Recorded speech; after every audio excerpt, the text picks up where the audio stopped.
All right, we're going to do a little mini series on some nice, beautiful cherry. So this is just going to be a little basic bench, about 3 foot long, scarf cut cherry. I did a 1/4 inch round over on it.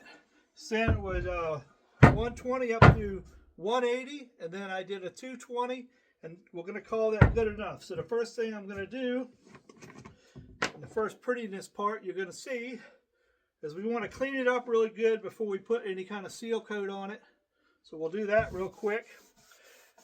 And then after we do that, I'll let it dry for like 10 minutes or so. And we'll come back and start the seal coat process. So I just wanted to show you why it's important to do this.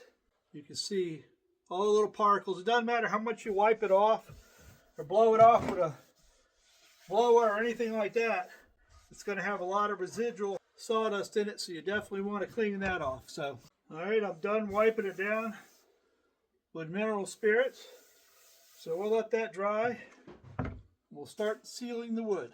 All right, the products I'm going to use is this lacquer thinner to clean up the seal coat. Shellac seal coat. Got 2 types of brushes. One is straight, which we're going to use in here, and then one is on an angle. That's for doing trim. So we're going to start the process of putting the sealer on. These little mixing cups you get, some of these bigger ones, they work good for brush cleaners. It's kind of cheap. You can buy them in bulk. So that seems to work real good. So let me get that open and we'll start sealing it up.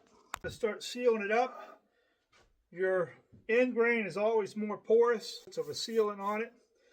And what I do with this stuff is I let it dry. It dries pretty quick. A couple hours later, you can test it. Depends on your working environment as to how fast it dries, but mostly it dries pretty quick. You can go back over it with like 220 grit and sand it between each coat. I usually apply 2 coats of the sanding sealer. Then after 2 coats of the sanding sealer, I let it dry overnight really good, and then I start putting my top coat on it. In my case, I use the clear shellac to go with the shellac sanding sealer. You can put polyurethane and other finishes over it as well. So this will take a couple coats sanding, and then we'll start on the pretty gloss sauce.